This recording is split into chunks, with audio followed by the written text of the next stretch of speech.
We're getting ready to tear this shit up, so I hope you guys are ready to tear this shit up. Good, let's see you moving, let's see you dancing, let's see you getting down. This is Love to Hate You.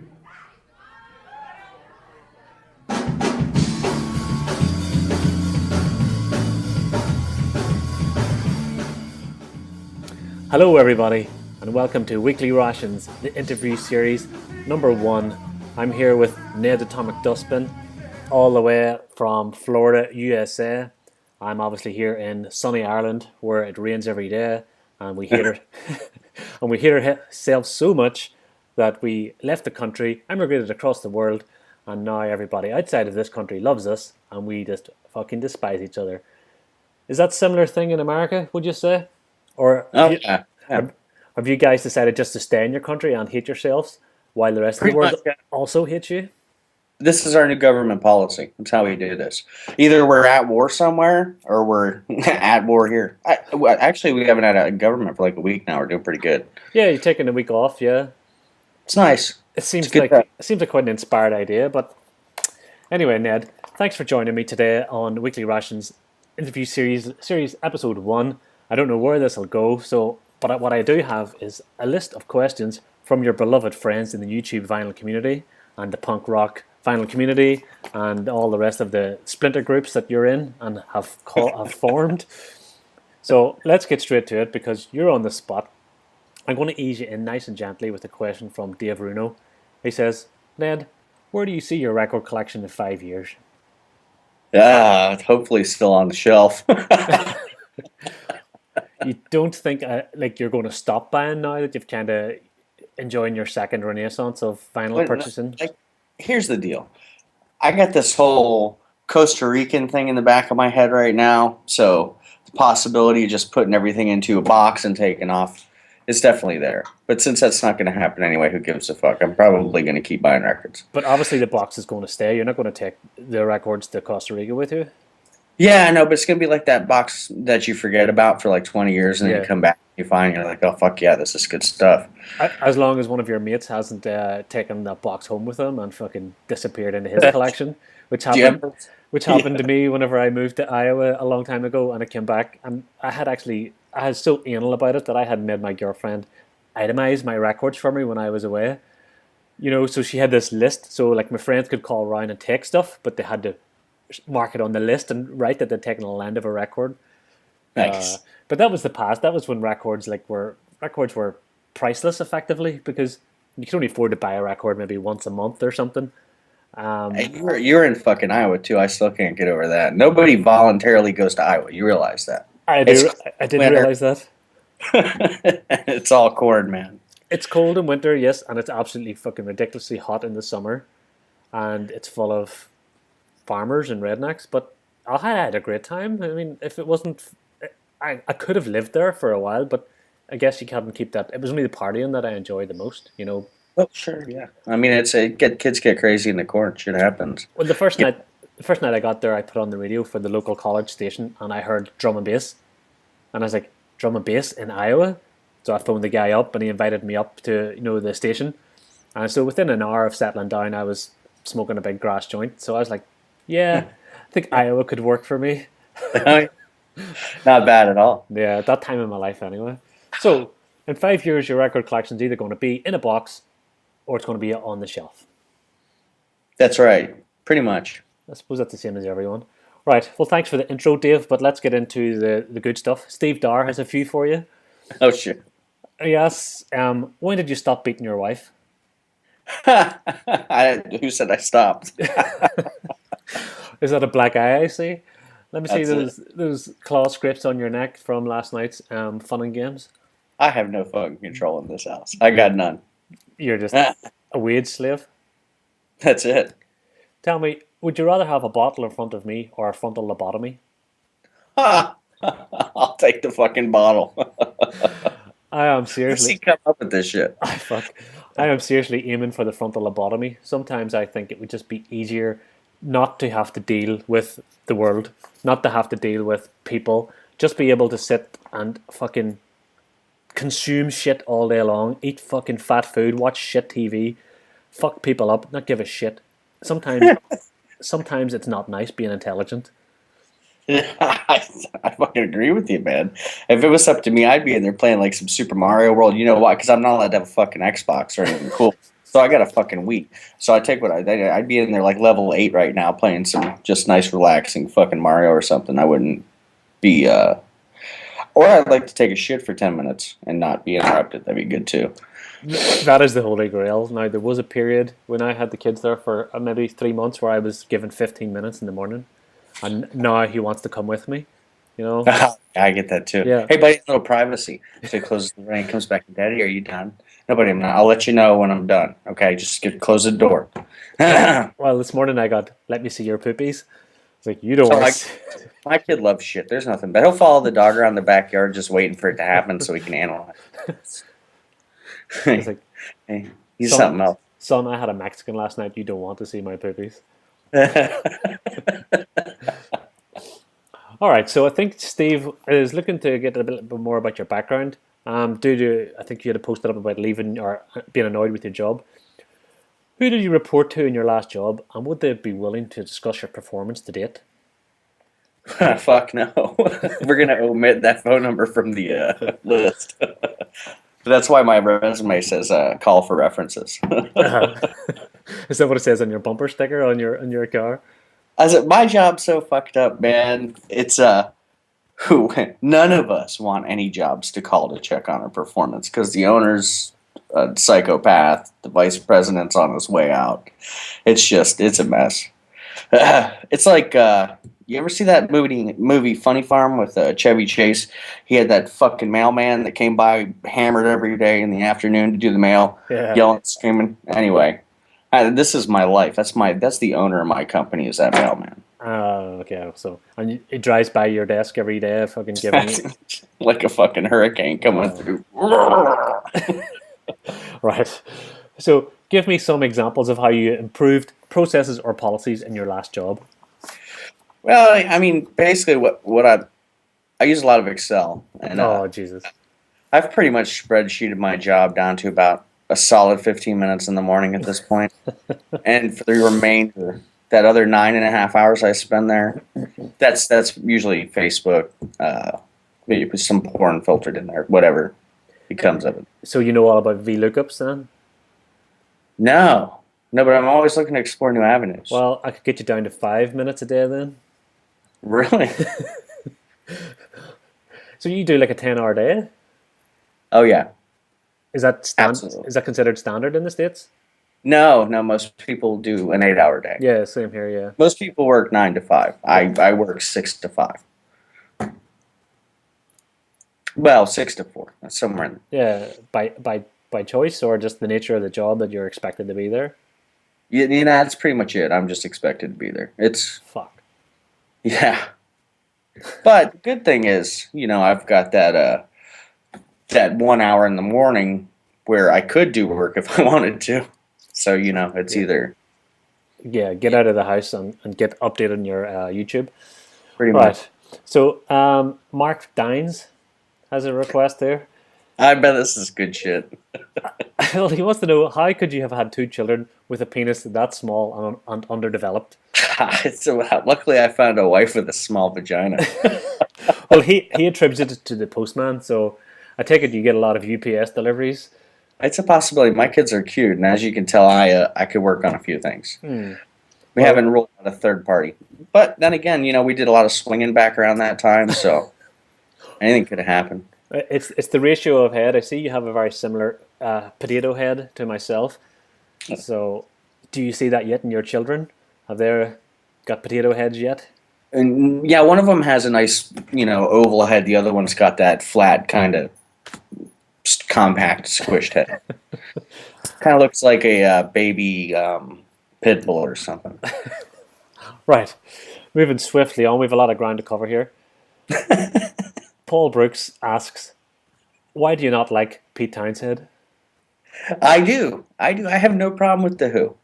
I really don't. I think in the 70s, I probably my 2 favorite bands that would fit in that solid classic rock definition, you know, are probably the Who and Queen. And you know, you either hate Queen or you dig them, but I mean, that's pretty much where I'm at. Those Well, two. I quite like Queen, but for some reason I've never gelled with the Who. Just something about it. It's people telling me how good they are, which kind of offends me and puts me off a band. So Yeah, whenever people go on but about, here's the deal with the Who, though. The Who had such a long career, and when those guys started, I mean, they were young, good-looking, fucking British invasion guys. They stormed through here. They had this energy. They're writing these songs that, if you were to look at listen to them later in the '70s, that would push like kind of that power pop punk movement that was starting to legend. And then they go through and they write a song like fucking Tommy or Pinball Wizard. I mean, it's hard not to be impressed by that. Same yeah, thing for Queen. With Queen, it's the vocals, the meshing of all the vocals going on. I mean, the harmonies they're making. But I mean, from an orchestral background kind of guy, that stuff is interesting to me. mhm. It's funny that I can go from so stripped down here to so much here, but I won't fucking listen to Yes. They can kiss You're gonna you'll draw the line there. I'm done. It's that intro to Baba O'Reilly that just fucking annoys me as soon as I hear it. Maybe it's because I've heard it so many times, or it's just become so cliche to me. I'm just like, get it off. Yeah, Same, well, there's a certain amount of pot smoking that I think really enhances that song to like a higher level for you. Maybe right, you should work on that one right, day. okay. I'll consider that on my next evening of getting bombed, which will probably be 2014 at this rate. I Um, feel. all right. Carl Nolan Oh, geez. has a few interesting ones for us here. So, Okay. punks and beards. Why? You know, I kind of wrote it off at first, but then I walked into some fucking place in the mall with the big, you know, we have these big, stupid malls full of stupid, big, loud American shit. And there's this one store, Urban Outfitter. I mean, you can literally go in there and buy a $30 minor thread shirt if you Yeah, want. we have that store. Yeah, so you know what I'm talking about with that. But my wife loves the place. So we're at the mall. I got the boy. We're walking through there, and she says, oh, she's like, honey, do you notice that? And I look around. There is like a beard phenomenon happening It right is. now with like the younger kids. So yeah, the beard punk thing. I think it all kind of started when that whole org core started. The shit that like you would probably consider boy band punk rock, um, which it is. It's sure it's an acquired taste. That stuff that came out of the ashes of the post hardcore that in the late '90s there. Yeah, they tend to be bearded for some reason. I do it because I know my boss doesn't like it. So I mean that's kind of why I decided that I was going to let myself go. Well, I kind of did it because if you flip my head upside down, then I'll have hair again. So Oh, since I'm slap bald, I figured, well, fuck it, I have to do something. I do like a good sideburn, you know, but I haven't had a beard in a long time, 10, 15 years. So I stole the Rob of Avavox look from his okay. YouTube channels, So, but it's nice. But the beards, it's a hipster thing. But saying it's a hipster thing is just fucking lazy because it's not just that. But it is certainly a renaissance of bearded men. I mean, I think there hasn't been probably quite as many hairy bastards since the 70s. Yeah, exactly. But men in general are very metrosexual now, so hair and beards and everything, an image is massively important to 18 to 25-year-old men at the moment. Like younger, even, you walk down a kid or a street and you see fucking kids with hair all over the shape, like One Direction boy bands and stuff, and it's just wild. And that's a relatively new phenomenon, And in our day, you just fucking went out the door and whatever you had. You were lucky if your hair was washed. That's it. That's it. This is the change in the generation, I guess. But if you want to be in all honesty and take out the music aspect, I have this chin here. It's like a second one below my little normal. I don't have a big, strong like jaw like I Jawline. should. Yeah. Yeah, that's what. Yeah, like Superman. So I got this fucking sec. Maybe there's two back there now. I haven't seen it in so long. I don't know. But that's really the beard helps that. So it adds to my overall sexiness Yeah. on a day-to-day Well, basis. I hope that answers Carl's question. But he does come back. He wants to know, is jazz simply for the upper classes to enjoy?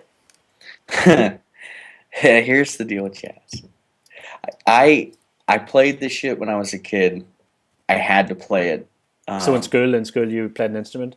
I did. I played since I was in 6th grade. I went to college on a music scholarship. Would you play the skin flute? Yeah, I did. As a matter of fact, I played the. Yeah. No, seriously, what did you play? Oh no, I played bassoon. Yeah, fucking bassoon. That's right. I played bassoon from 6th grade, and the whole reason I played fucking bassoon was because did you remember Silver Spoons? Did you ever get that in the UK? Silver Spoons? Yeah, real horrible 80s sitcom. No, I know that Carl was obviously not born with one in his mouth. I don't think any of us were, to be honest with you. Ricky Schroeder, you remember the name at all? No, I don't know that's it. I'm wasting this whole thing on like a cross Atlantic vibe we got going right now. Anyway, he played a bassoon in one of the shows. I said, whatever, you get to pick your instrument. I wanted to play that thing. I did it. And I was apparently the bassoon is so uncommon that you can really have like a level of mediocre talent and really excel with it. Like I was always first chair this throughout the orchestra, and then college came around. They gave me some money to go play the fucking thing.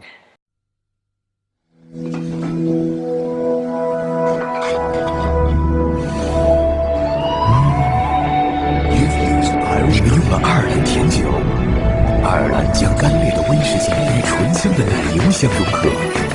没想到肯德基居然用爱尔兰甜酒来烤鸡腿，将鸡肉烤得喷香入味。肯德基爱尔兰甜酒烤鸡腿，哇哦，肯德基真有创意，生活如此多娇。Catch that leprechaun. He's got Lucky Charms. They're magically delicious. Always after me Lucky Charms, the frosted oat cereal with sweet surprises. Hearts, moons, stars, clovers. See? Magically delicious. They're coming. I'll make a tunnel. Frosted Lucky Charms with sweet surprises. Magically delicious. So anyway, for me, jazz is so pretentious, I guess, is the word I would say. It's kind of like, it's like Aphex Twin has got kind of that good example. The guy's known for just being a complete eccentric cunt. But then when you listen to his music and you kind of start in that early 90s phase, where he's writing the real minimalist stuff, the Ambient Volume 1 and the Ambient Volume 2, and then you fast forward to, what was it, 96 or 97, that the Richard D. James album came out. And you listen to it and you can just hear the complexity and the pompousness of the whole recording. It's killer.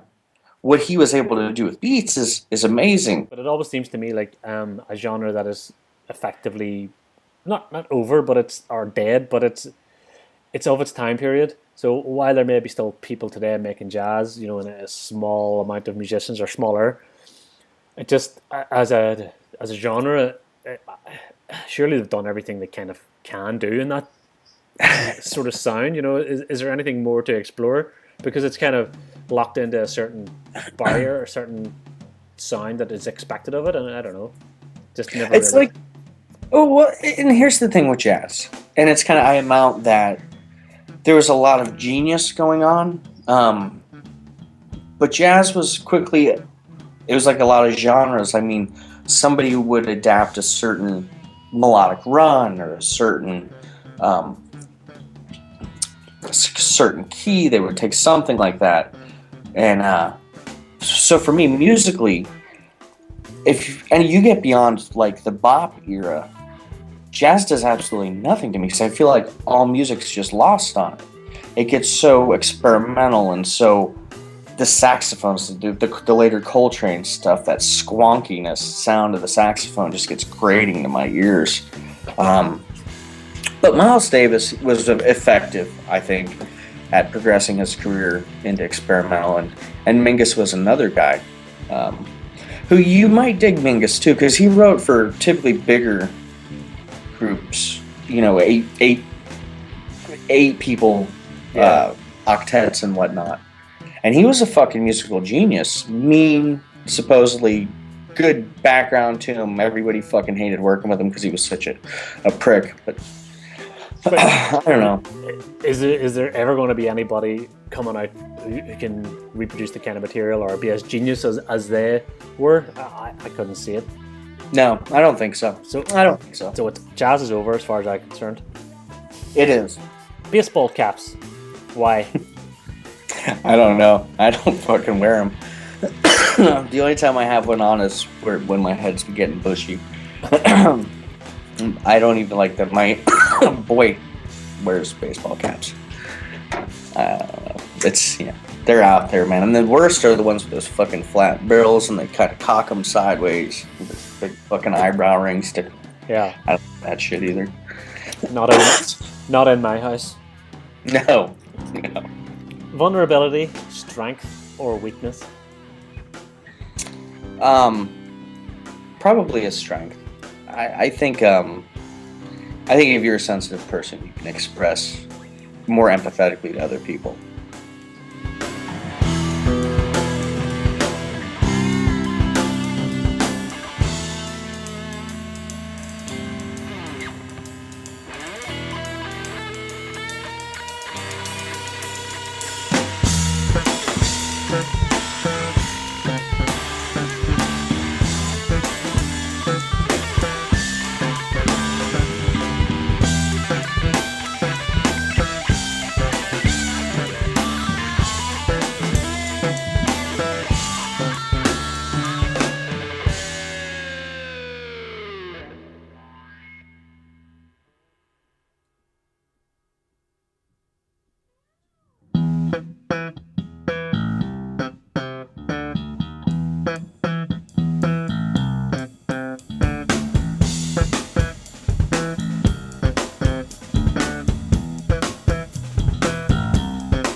Welcome back, everybody, to Weekly Rations. With me now is my special correspondent, Frankie Sonicbottom. We're going to speak to him every week about my guest interviewer, see what his thoughts and opinions are of that person, and a little bit of life and insight into Frankie Sonicbottom. So, with no further ado, Frankie, how have you been, my friend? Me has been keeping fine. Me has been smoking a ganja. Me be a new girlfriend. And me be drinking a bag juice every day. Juice out of the bag.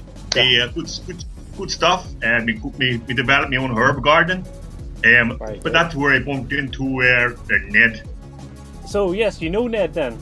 He be called Ned Dustbin because one of the plants was growing around, entangled around one of the bins, and that's why I give him the name. The Ned Dustbin. Oh, he was hanging around the bin. Was he like fishing food out of the bin, or? This boy was trying to chop leaves off one of the ganja plants. What? And they're stuffing them into like a homemade pipe. So he's kind of like a tramp, like a vagabond. He was tramp, and so he said, "This boy is a dustbin." Have you ever heard Stig of the Dump? I heard Stig of the Dump. Yes. You know, like Stig of the Dump. It's like Ned of the Dump, Ned of the Dumpster. Talking to Ned earlier, he was middle class. His wife, 2 children, car. You know, he said he's not a hillbilly, so what's he doing hanging around dumpsters eating food? He is probably one of my best friends in the world. Like, I got him his own bin. He live in a bin. You know, like Oscar of the Sesame Street. Yes, the Grouch. Type of boy. He'd be like Oscar of the Sesame Street. No, the thing is, Frankie, you have lots of friends in the world. You know everyone. So to take Ned under your wing like that and call him a friend is something very special. Yes, this brother, he know a lot about punk rock. Punk rock be the flip side or the reggae music, and this boy be I know so much about punk, it's unbelievable. He's like a punk encyclopedia. The punk Bible, I suppose. Punk Bible. He'd be like, he's so punked up, he's near punking out of his punking head. His pubic hair be in mohawk style. So he says. Not that you've seen. Well, I've seen the pubic hair on this boy, but he told me he has got a mohawk down there. well, you were there at the birth of punk. You were there at the 100 Club when the Sex Pistols played in the Free Trade Hall in Manchester. You know all about punk. You are punk. Well, I'd be hanging around in Manchester one day. I'd be in a pub. It'd be a Red Lion. Pity when it wasn't the Jar Lion. You know what I mean? I know. Unfortunately, one of these bloody millions of pubs in England, it's be called Red Lion. They'll call Red Lion. I bumped into two boys. One Petey boy, Petey Shelley, and Howard DeVuto. And I'd been in Manchester and seen them. I was talking to Pete and I was talking to DeVuto. And we were feeling pretty good, and I says, I feel that it took me like a drink or a bag just now. So these boys suggested setting up a gig when I was with them that evening. And as I was talking to them, I met this girl, and I accidentally spilled the bag juice on her. Yeah, okay. On the punani. Oh, and shit. after that, when I was up at her bedroom, I was singing with her. After that, I went through the urinals, and I was in a bar in Manchester, a public Temple of Convenience, Manchester. Yes, It was public toilets converted into bar. I got it. Downstairs, went into it, and I was, it was stinging. My cock was stinging. Oh, and I said, is there a bad buzz in my cock? And I walked out and I seen Pete and DeVuto, and I said, DeVuto, my buzz cock. And he says, he says, that'd be a really good name for our band. So Buzzcock's born. Another influence of Frankie Solicbottom that you don't find on Wikipedia. I didn't know that one. This near, see the cause that name near stung a cock at me. Yeah. Well, any royalty payments? Any pats on the bank? A beer? Anything to thank you for that? These guys are tight boys. Tight Manchester Northern boys. Well, there wasn't a lot of money around in those days, you have to say. Anyway, that evening we set up a gig in a lesser free trade hall and was to become one of the most significant mythologized events in rock history. That's Probably true. in rock history. Well, only you can tell me the unabridged story. What happened that night? Well, we heard anybody about, and then people started filtering in, about 40 people. Another boy I knew, he was a young boy, is Stephen Patrick Morrissey. Oh, yes. Morrissey. Yeah. Morrissey. Him and Honor Blabbermont. They talk about everything. Him and chat about Oscar Wilde and other batty men, about headmasters, sports teachers, etc. I says, give it a rest, Mazza. No, Mazza. Look, this guy must be dumb out the batty so much you talk about it all the time. Dropping references to Oscar Wilde poems, etc. I said, enough. He called his cock Sheila. He said, Sheila thinks, wow. He loves crapping cock. He loves crapping the old cock all night. Sheila thinks, wow, well, a cock Sheila. That's the first time I ever met a boy calling a cock Sheila. Oh, dear. And what else? Another boy that was down that evening was Mark. He's from a band of Fall. And he had to fall because I tripped him. I says, get out of my way, you wee dusser. This is a grumpy wee fuck. This was Mark Smith? Mark Smith. It's one of the Fall. Yeah. He's a Fall.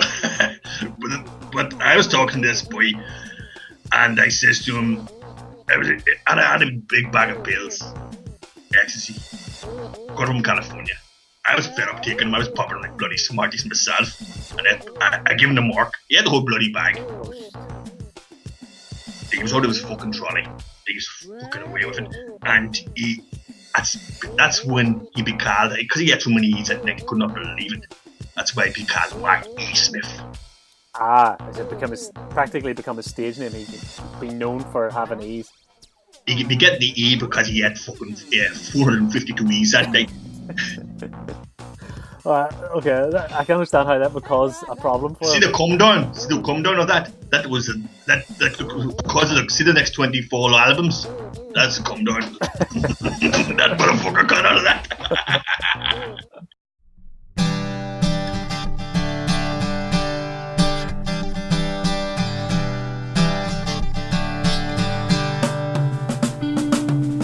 Hello, my friend.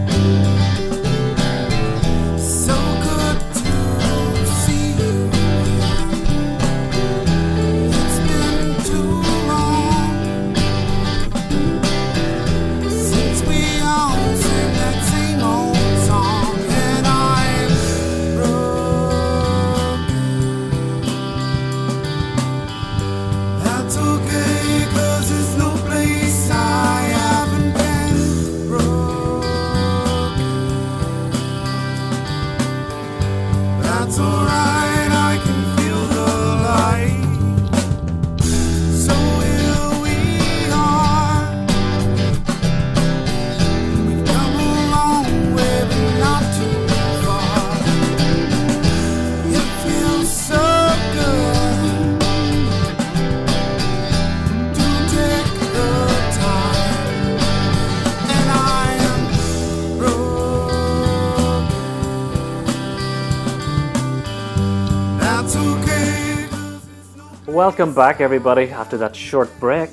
Here we are with Ned Dustbin and the baby that I found abandoned on the doorstep.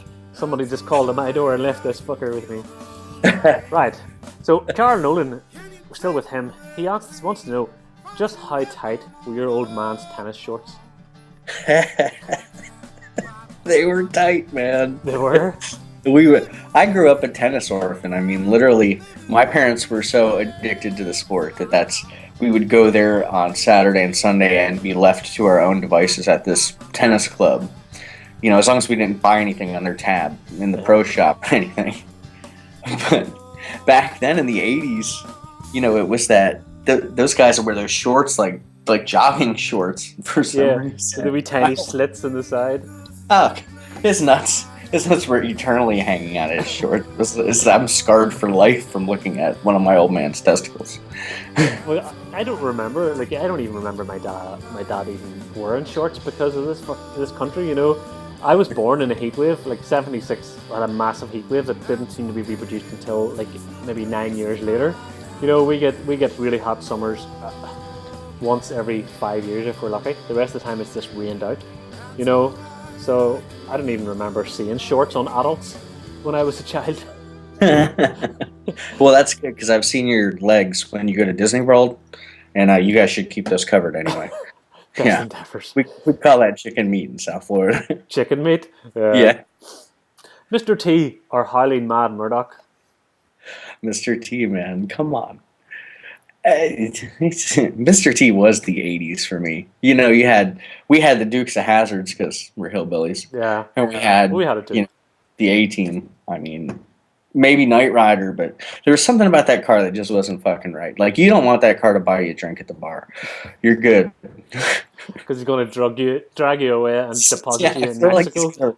he's gonna roofie me and take me and Steal your do kidneys. terrible Right. Charlie Parker, how much do you charge for anal and how much do you charge for oral? Oh, well.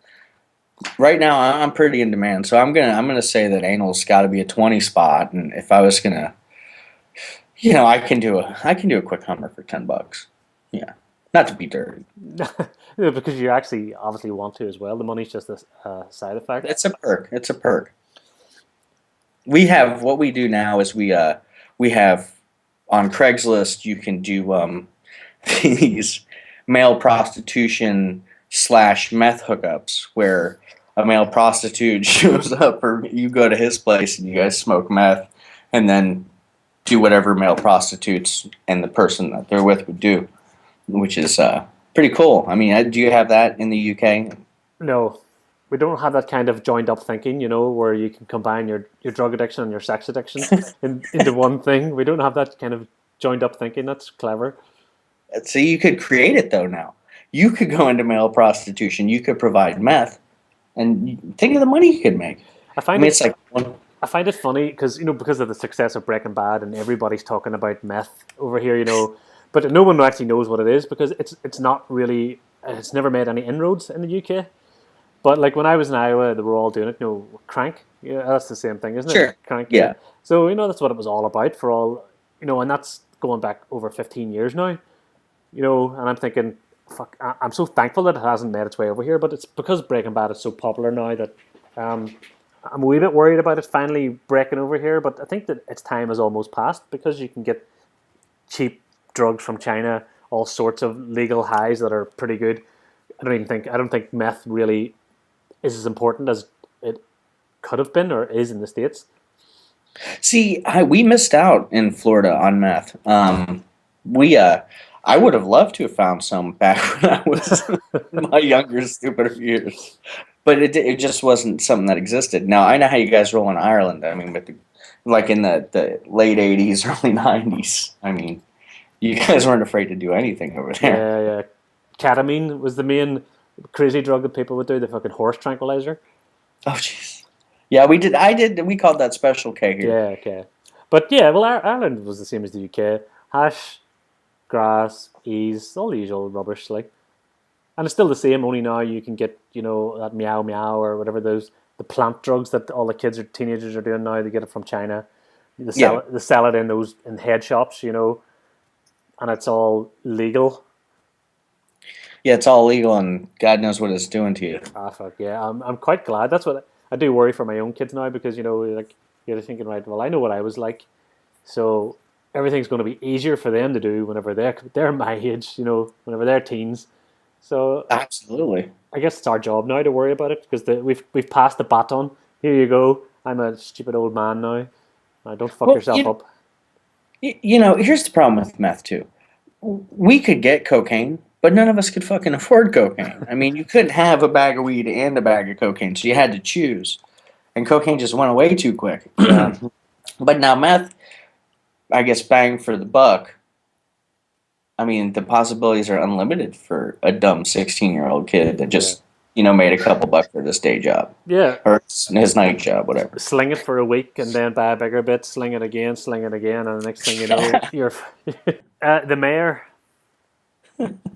has quite a list of extensive questions for you here. Oh, no. Now, if you've read his Facebook posts, you will know that he has based all his American information and experiences on WWF. Oh, this will be good then. So I think he's trying to fill some gaps here in his knowledge. The mayor would be a hillbilly if he lived here. I've told him that before. I said, look, buddy, you would I could picture you. I take the kid to monster trucks and shit, and I see the clientele around me, and I'm thinking, that's the mayor, man. He could be there in a camo hat, watching some fucking monster trucks, going down to the WWF at the Citrus Bowl here, those fucking events. He would be so hillbilly. He would be so happy, though. He would be happy. Oh, he would. I mean, they like it. Well, what's it like being an American who seems to hate 95% of other Americans? That about sums that one up. Yeah, I think you can already covered that one. Yeah. It's awesome. How far away are you right now from a hillbilly? Wow, it's tough. I ask myself that all the time. I think there's some things that I cling to that keep me from being a hillbilly, like plumbing. I just am not ready to give that up. Having a car payment, I like to do that to keep myself kind of centered. But at any given moment in Orlando, you can go hillbilly. I mean, it's bound to happen. Yeah. Okay. Do you or have you ever made moonshine, and what is your recipe? I've never made it, but I have drank it.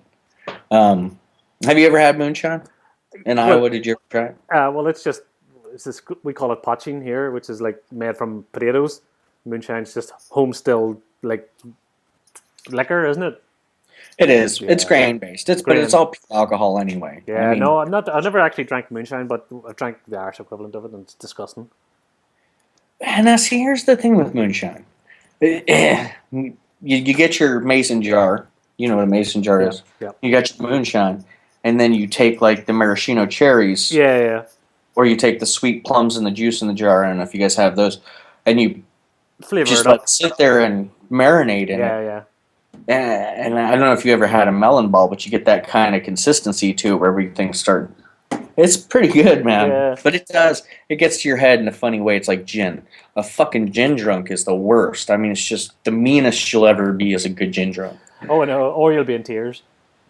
And, it seems like to me every time somebody from the UK is in a bar, they're ordering a gin drink, which kind of blows my mind. It's like, number one, they're going to drink you under the table, but they're going to drink under the table drinking gin too, which Yeah. is...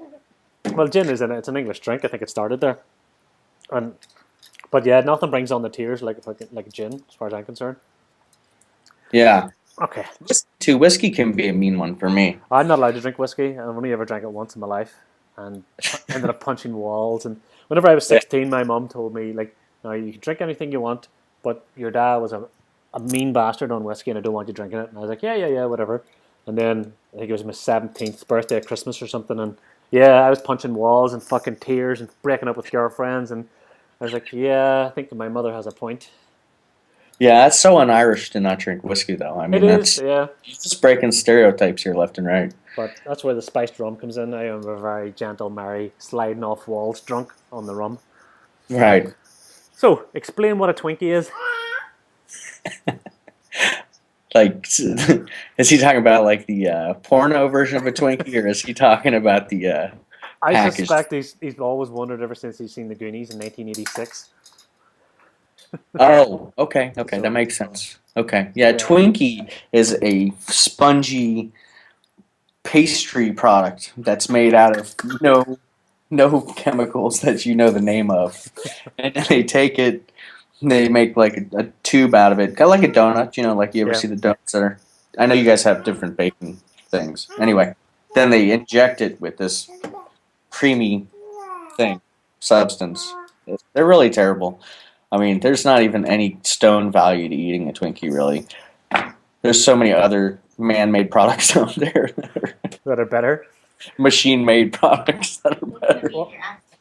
And he also wants to know, explain why Twinkies exist. Well, that's because after the apocalypse, the cockroaches can't get through the little packaging. I mean, it's clearly it's such a perfect American product. It's made from nothing, lasts for months and months, if not years, on the shelves, and it so encourages you to eat multiples of them and become fat. It's an American success story. It's the American dream, buddy. That's what we do. He says, Halloween, what the fuck is that all about? And will you and little Neds be dressing up? Sorry, what will you and the little Neds be dressing up as this year? Well, the big little Ned is never going to make up his mind on a costume because every day he wants to be a different superhero. The little one's going to be probably, we're going to kick, the standard American baby costumes, the pumpkin or like the little frog or something like that. So pick one of those. And then I think my wife's going to dress up as Wonder Woman. And I'm just usually the fat guy back with the, holding the treats. Radio flyer full of candy.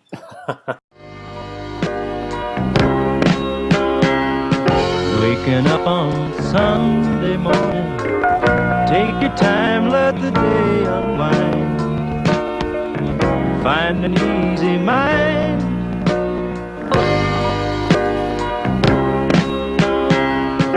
Waking up on Sunday morning, take your time, let the day unwind.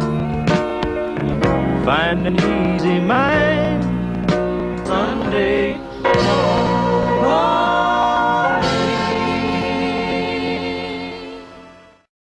Right, Danny, where are we? He says, why are you so gay, fat man? That fucking guy. Yeah. I don't know. It's the people I surround myself with. So you're blaming your family and your friends? Yeah, I'm blaming him. As a strong internet presence in my life. This one is a remarkable one for Danny. He asks, could you explain Watergate to me in a way that makes sense? Okay, here's the deal. It didn't make sense. There's nothing about Watergate that made sense. Pretty much all. I mean, a president had these fucking. See, I'm American and I don't even really know that. And I haven't seen it on History Channel yet, so it doesn't happen.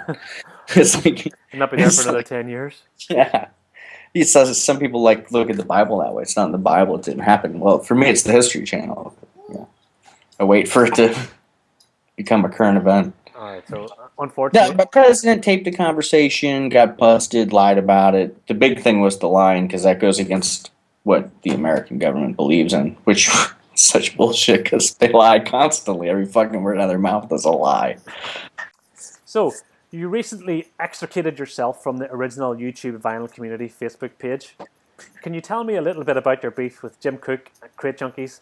And isn't it funny how easily the internet allows us to hate? Okay, I'm gonna have to break this. This is gonna have to be a two-part thing. Let me focus on one. So, Crate Junkies. He's an interesting character. You see interesting characters every day on Yeah. YouTube. That's what makes it such a cool place. But he's kind of got, yeah. I'm trying to stay as politically correct as possible. Anyway, so let's just. Crate Junkies had this fucking stupid trade page that I was on. I made a couple friends through it. I swapped a couple records with some guys. It was cool. And then this fucking one day, this Jim Cook, this fucking. You've never been to Memphis, but we can talk about Memphis one day. He fucking starts posting fucking records every single day on this thing. And so it goes on for, not to exaggerate, maybe 2 weeks or so. I log into the trade page. Maybe I had a record up, and I got to scroll down to find my fucking record through all of Jim's postings. So one day I'm on there, and I just typed in a comment. And it was like, fuck this place. This fucking guy posting these records. This is bullshit. And I hopped. And then Sean started the other trade page, which I got blamed for. And then Jim started some shit over there because I had, I guess, said something negative about him. And it turned into this big bitch fest, and it's what it is. I'm not very fond of either of those guys, and it's not even a shame, really. No. I was going to try to make it sound better, but it's No. whatever. Jim shows good records. I mean, he's got a lot of people that interface with him and like him, and that's great for him. And I've got, my people that I interface with and I like, and we're cruising. Well, You know. I guess you founded the punk rock VC off the back of that as your own little enclave of spiritual like-mindedness. Now, I got blamed for the punk rock page too. Well, effectively, you were a collaborator or a creator or whatever. No, well, I had made a comment. I We said, should have our own place. yeah, you're right. You were there that first day. Yeah, so I didn't technically make the page. So Yeah. that's. But so, how do you feel about that? I mean, are you happy now? Do you think that's your spiritual home on the Facebook? Now, I also do the Vinyl Karma thing too, and it's kind of, for me, it's I like the punk page because I have that core net of friends that only post in the punk stuff, And so I I only guess get to that's interface with them there. That's your core interest too, probably. And then in Vinyl Karma, I get into the guys that are also commenters on all my videos. That's kind of where they hang out. Yeah, So I'll go back and forth between them, but I'm still banned from the main page. I think I could probably get on it now, but why would I want? It's kind of went through a bit of a reorg now, and the lunatics have left the asylum. And I think Brett is the main admin now, so he's invited me back. So it's there. I'm back there, but I don't know if I feel as comfortable, and it's so fast moving anyway that it's hard to really track anything. So fast moving. You put a post up and it's gone in seconds. So I prefer the slower pace because I only have time to check it. 10 minutes a day or whatever. Right. Do you think you'd still be alive if you were a rock star in your 20s? Nope. Not me, man. My 20s, my mid-20s were crazy shit. I hope that my kids never do that. Yeah. I should have probably been dead in my 20s as it was. And now I'm paying for it by going to the doctor and get fingers shoved up my ass. Right. That brings us to the end of the question and answer session. Anybody else in the crowd that night that you remember? I seen this boy, a very depressed boy, in your home stuff in the lose. I was prevented me, but I prevented doing this. It was a boy, and in a band called he called it Boy Division. I told him no, don't call it band Boy Division. No. No, I said Boy Division, not a good name. I said unless you want to do like a Bunty Boys or but he went for changing name. Joy Division. Joy Division. Oh well, that made sense. Yeah. That's a much better name. Yeah, I told that boy to cheer up. I said you need more joy in your life. but yeah, Joy Division. Yes, that'd be one hell of a night. The Sex Pistols came on. I was actually feeling pretty bad, and I just. When I saw the first scene, that guy Johnny Rotten, he made me want to barf. But instead, I just quite a lot of saliva, and it's too much. So just spat at him. And then next thing, I was spitting him, bouncing around. I said, stop bouncing around like a rabbit, like a pogo stick, like bouncing around like a pogo stick. I started going crazy, and then I started jumping around like pretending I was on pogo stick. You know, pogo stick was spring and bottom. Yeah. Stick was spring and bottom. Yeah. Pogo stick, pogo. So I pogo around like crazy and spitting like a champion. And I started doing the fingers and all. Finish up. All right, Frankie. So you're telling me then that you invented the pogo dance and you were the first one to spit at Johnny Rotten? I mean, this isn't documented anywhere. Why is this not in the history of punk? Because these boys tell lies. Because they cover up the fact that they've ever seen the Frankie Sonic Bottom. Try to hide his name in case Frankie Sonic Bottom come up them to grab the money. Mm-hmm. But you under you. Right. Frankie Sonic Bottom owed big time from these boys. I think so. Like the Filthy Lucre tour, the money those guys made. I mean, where's your backhander? I mean, you made that band by the sounds of it. They were nothing before me. Nothing. I told them all that they were going to interview on television, Bill Grundy, and I says, Bill Grundy says, I took Peter Cook to one side, took Steve Jones on one side, took Johnny Rotten, says, Bill Grundy fucked your mother, the body. By the time the boys went on this show, they went crazy. Bill Grundy says, you know, they went crazy. And the truth came out. Definitely. And that's why he said you're a dirty old man. Dirty fucking water. Johnny? You know what this dirty fucking water did? Yeah. Dirty fucking water. He shut your body. Well, as always, Frankie, it has been an educational experience. I've learned a lot this evening, and I hope our fellow viewers have learned a lot more about the history of the Sex Pistols and how much of a hand you gave them and assisted them to the top of punk towers. I really appreciate your stories this evening. That's no big problem, because we be the main star boys and we talk about these things. We give you a complete history of certain times in the musical times where I popped up and happened to be at times. I would be there at the beginning of Acid House, be there at the beginning of punk, be there at the beginning of the reggae music explosion, from ska right through. We're going to ska to rock steady to reggae music. Well, I'm looking forward to hearing some more stories, Frankie, so I hope you join me again soon. All the best, Frankie. Keep it smoking. Peace out, enjoy, and good night, Mr. Ned. Get back in the dustbin, motherfucker. Get back in that dustbin. All right, everybody, we're going to draw this one to a close for now. We may come back and add a few more bits and pieces in because we didn't get to cover our top 5 punk records or top 5 records in your life. I had mine ready to go, but as it was 5 o'clock or 5:30 and it took Ned half an hour to have a visit to the bathroom, we may come back to it. But thanks for being my first interview, Ned. I hope you enjoyed yourself. And I did. allow me to... you can ask me one question. Right. You never got a chance to ask me anything. No, I'm gonna wait. I want to do this on the next one. I need more time. All right, okay. So you have your revenge. I'm gonna formulate something. That's acceptable. I shall worry about that later. Sure. All right, mate. Thanks for joining me this morning. Man, it was a hoot. All the best from Weekly Rations. And from mine to yours. See you later, Ned. Peace out.